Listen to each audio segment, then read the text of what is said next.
সুন্নাত সালাত আদায় না করলে গুনাহ হবে কিনা, খালি গায়ে উযু করার বিধান কতটুকু, আর উযু সঠিক হয় কিনা জানাবেন। মহিলারা বাড়িতে নামাজের বিছানা নামাজ পড়ে অনেক সময় বিছানার কর্নার ভাঁজ করে রাখে, তা না হলে শয়তান নাকি দাঁড়িয়ে যায় বিছানায়। কোরআন সুন্নাহ ভিত্তিক কতটুকু সঠিক কথাটি? নামাজের ঠোঁট বন্ধ রেখে সম্পূর্ণ মনে মনে সূরা কেরাত পড়লে নামাজ হবে কিনা? ছোট বাচ্চারা বিছানায় পেশাব করলে তা শুকিয়ে গেলেও কি বিছানা অপবিত্র থাকবে? টি শার্ট পরে কি নামাজ পড়া যাবে? মাসনুন দোয়া, আয়াতুল কুরসি, তিনকুল ইত্যাদি পাঠ করলে আউযুবিল্লাহি বিসমিল্লাহ না পড়লে গুনাহ হবে কিনা?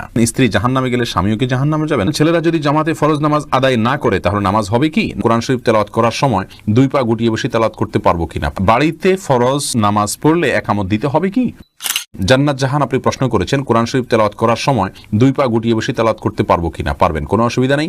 কোরআন শরীফ তেলাওয়াত করার সময় আপনাকে দোজানো হয়ে মাটি সালাতের সময় যেভাবে বসেন সেভাবে বসতে হবে এমন কোনো শর্ত নাই। আপনি ইচ্ছা করলে আসন দিয়ে বসতে পারেন বা অন্য কোনোভাবেও বসতে পারেন, অসুবিধা নেই। কোরআনের প্রতি অসম্মান প্রদর্শন না হয় এরকম কিছু হলেই চলবে ইচ্ছাকৃতভাবে, কিন্তু আপনি আরাম করে বসাতে কোনো সমস্যা নাই, কোরআন হাদিসে কোথাও নিষেধ করা হয়নি। এরপরের প্রশ্নে চলে যাচ্ছি। মোহাম্মদ ওমর ফারুক প্রশ্ন করেছেন, ছেলেরা যদি জামাতে ফরজ নামাজ আদায় না করে তাহলে নামাজ হবে কি? নামাজ হয়ে যাবে।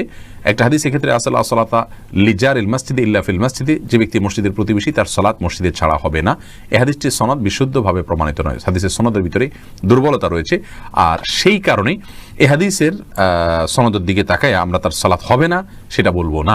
তবে মুসলিমের অবশ্যই জামাতের সাথে সালাত আদায় করা উচিত। নবী সাল্লাল্লাহু আলাইহি ওয়াসাল্লাম যারা বাসায় সালাত পড়ে বা মসজিদে জামাতে শামিল হয় না তাদের ঘর বাড়ি জ্বালিয়ে দিতে চেয়েছেন। এটা বোঝা যায় এখান থেকে যে জামাতে সালাত আদায় করা ওয়াজিব, বিনা ওজরে এটা তরক করা হারাম এবং গুনাহের কাজ। বাড়িতে ফরজ নামাজ পড়লে একামত দিতে হবে কি? যদি আপনি একাকী ফরজ সালাত আদায় করেন, অন্য কেউ জামাতে শরীক হতে পারবে সে সম্ভাবনা থেকে আপনাকে জোরে জোরে একামত দিয়ে তারপরে সালাত আদায় করা উচিত। কোন একটি বর্ণনা দ্বারা বোঝা যায়, হাদিসে কুদসিতে আসছে, একজন ব্যক্তি কোনো এক জায়গায় রাখাল, তিনি একাকী দাঁড়িয়ে আজান দিচ্ছেন এবং একামত দিয়ে সালাত আদায় করছেন। তার আশা যদি কেউ শরীক হয় তার সাথে, যদিও কেউ সেখানে দেখছেন না আপাতত তাকে, তারপরও তিনি করেছেন। এ ব্যক্তির জন্য বিশেষ ফজিলতের কথা রয়েছে হাদিসে কুদসিতে, যার কারণে আমরা বলি বাসায়ও যদি আপনি একাকী সালাত আদায় করেন, কোনো কারণে জামাত চলে গেলে মসজিদে আপনি একামত দিয়ে নেবেন এবং এমনভাবে পড়বেন যাতে কেউ আপনার সাথে সম্ভব হলে শামিল হতে পারে। নাবিল শাহরিয়ার জানতে চেয়েছেন, স্ত্রী জাহান্নামে গেলে স্বামীও কি জাহান্নামে যাবে? না ভাই নাবিল, এটা কোনো জরুরি না যে স্ত্রী জাহান্নামে গেলে স্বামীও জাহান্নামে যাবে। লূত আলাইহিস সালাতু ওয়াস সালামের স্ত্রী জাহান্নামে যাবে, কিন্তু তবে লূত আসলাম তো জাহান্নামে যাবেন না। অতএব স্বামী স্ত্রী একে অন্যের জাহান্নামে যাওয়ার উপরে অন্য জাহান্নাম নির্ভর নয়, বরং প্রত্যেকের আমল নির্ভর করবে, আমলের উপর নির্ভর করবে তার জান্নাত জাহান্নাম। আল্লাহ সুবহানাহু ওয়া তাআলা বলেছেন, লাইসা লিল ইনসানি ইল্লা মা সাআ, মানুষ নিজে যা করে সেটাই সে পাবে, অন্য কি করলো না করলো তাতে তার কিছু আসবেও না যাবেও না। আল্লাহ অন্য আয়াতে বলেছেন, লা তাজিরু ওয়াজিরাতুন ভিজরা উখরা, একজনের বোঝা, পাপের বোঝা অন্যজন বহন করবেন। অর্থাৎ স্ত্রী অন্যায় করলে তিনি জাহান্নামে যাবেন, স্বামী জাহান্নামে যাবেন না। বিষয়টি এরকম না, যার যারটা আমলের কারণে তিনি পুরস্কার বা তিরস্কারের উপযুক্ত হবেন। টি শার্ট পরে কি নামাজ পড়া যাবে? ভাই শাহিন, টি শার্ট পরে আপনি সালাত আদায় করতে পারেন, তো মনে রাখবেন সালাত আদায়ের ক্ষেত্রে মৌলিক নির্দেশনা আল্লাহ সুবহানাহু ওয়া তাআলা বলেছেন, ইয়া আইয়ুহাল্লাযীনা আমানু খুযু যিনাতাকুম ইনদা কুল্লি মাসজিদ, হে ঈমানদারেরা প্রত্যেক সালাতের সময় তোমরা সুন্দর ভাবে সালাত আদায় করবে, সুন্দর পোশাক পরবে বা সুন্দর পোশাক পরবে। তো এই জন্য এমন কোনো পোশাক পরা উচিত নয় সালাতের সময় যে পোশাক পরে আপনি সম্ভ্রান্ত কোনো জায়গায় যাবেন না, মান্যগণ্য কোনো ব্যক্তির কাছে যাবেন না, সেরকম কোনো পোশাক পরা উচিত নয়। অতএব আপনি চেষ্টা করবেন যে পোশাক পরলে আপনাকে খারাপ দেখা না যায়, দৃষ্টিকটু দেখা না যায়, ভিন্ন ব্যতিক্রম মনে না হয়, এবং আপনি এটা পরে ভালো কোনো জায়গায় যেতে ইতস্তবোধ করেন না, সেরকম পোশাক পরে সালাত আদায় করবেন। এরপরের প্রশ্ন হলো ফারুক তিতাস, আপনি জানতেছেন মাসনুন দোয়া, আয়াতুল কুরসি, তিনকুল ইত্যাদি পাঠ করলে আউযুবিল্লাহি বিসমিল্লাহ না পড়লে গুনাহ হবে কিনা?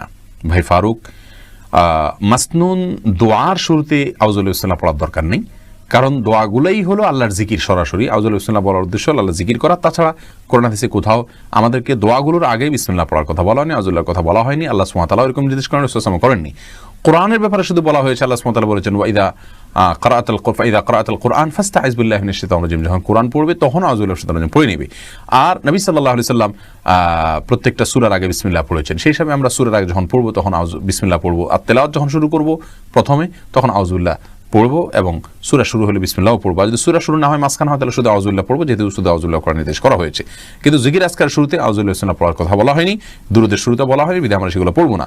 আর সকাল সন্ধ্যার আজকার যেগুলো পড়বো সেগুলো যখন শুরুতে পড়বো, আয়াতুল কুরসি, অথবা তিনকুল, তখন অবশ্যই আমরা আউযুবিল্লাহি বিসমিল্লাহ নিয়ম অনুযায়ী সেখানেও পড়ব, কারণ এগুলো কোরআনের আয়াত, যদিও জিকির হিসাবে পড়া হচ্ছে। সেতাব, আপনি জানতে চেয়েছেন নামাজে ঠোঁট বন্ধ রেখে সম্পূর্ণ মনে মনে সূরা কেরাত পড়লে নামাজ হবে কিনা। ভাই খালেদ, নামাজে যদি আপনি ঠোঁট বন্ধ রেখে মনে মনে সূরা কেরাত পড়েন তাহলে আপনার সালাত হবে না, কারণ ইসলামী শরিয়াতে যে সমস্ত জায়গায় আমাদেরকে পাঠ করতে নির্দেশ করা হয়েছে, বলতে নির্দেশ করা হয়েছে, সেখানে আমাদেরকে ঠোঁট এবং জিহ্বার উচ্চারণ করে বলতে হবে। ঠোঁটের যদি ব্যবহার না হয়, জিহ্বার যদি ব্যবহার না হয়, তাহলে সেটাকে বলা হয় না, ওইটাকে বলা হয় মনে মনে কল্পনা জল্পনা করা। আপনাকে বলতে বলা হয়েছে, সূরা পড়তে বলা হয়েছে, আর এই পড়াটা হবে মুখ এবং ঠোঁট নড়লে। যদি না পড়েন তাহলে না নড়ে, তাহলে সেক্ষেত্রে পড়াটা হয়নি। বিধায় মনে মনে যদি আপনি কেরাত পড়েন, সূরা পড়েন, তাহলে সেক্ষেত্রে এটা জায়েজ হবে না। শাহনাজ হাফেজ, আপনি জানতে চেয়েছেন ছোট বাচ্চারা বিছানায় পেশাব করলে তা শুকিয়ে গেলেও কি বিছানা অপবিত্র থাকবে? ছোট বাচ্চারা যদি বিছানা পেশাব করে, এক্ষেত্রে মনে রাখতে হবে ছেলে বাচ্চা যদি হয় তাদের পেশাবের ক্ষেত্রে কিছুটা ছাড় রয়েছে। ছেলে বাচ্চা যদি হয় আর সে যদি মায়ের দুধের উপরে সম্পূর্ণ নির্ভরশীল থাকে এবং তার মধ্যে যদি অন্য কোনো কিছু যদি সে না খায়, বাহিরের কোনো কিছু খাদ্য হিসাবে সে গ্রহণ না করে, তাহলে সেক্ষেত্রে এই বাচ্চার পেশাবের উপরে শুধুমাত্র পানি ছেটা দিয়ে দিলে সেটা পাক হয়ে যাবে। আর যদি মেয়ে বাচ্চা হয় তাহলে সেক্ষেত্রে পরিপূর্ণভাবে ধুইতে হবে। এটা হাদিস দ্বারা এই ব্যবধান এবং পার্থক্যটা সুস্পষ্টভাবে প্রমাণিত। এখানে কেউ যদি বলেন যে মেয়েদের পেশাবের ক্ষেত্রে এই তারতম্য কেন করা হয়েছে, মেয়েদের প্রতি বৈষম্য কিনা, আমরা বলবো না।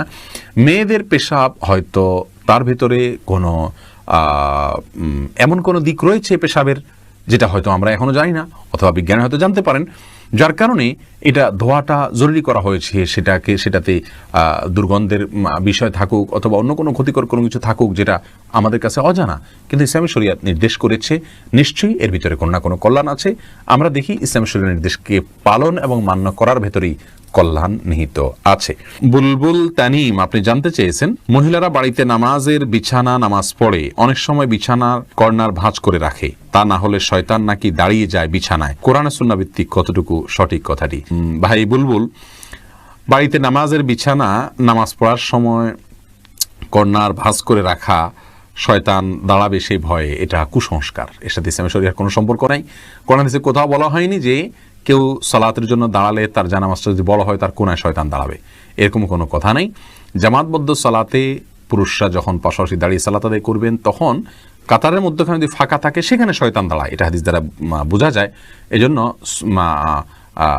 মানে নির্দেশ করা হয় ওয়ালা তাদাউল ফুরুজাত লিশায়াতিন, অর্থাৎ শয়তানের জন্য কোনো মাঝখানে ফাঁকা জায়গা রাখবে না। কিন্তু জায়নামাজের বা মুসাল্লার কোনাকাংশিতে শয়তান দাঁড়ায়, এরকম কোনো কথা ইসলামী শরিয়ার কোথাও নাই, কোরআন হাদিসের কোথাও বলা হয়নি, বিধায় এটি ভিত্তিহীন কথা।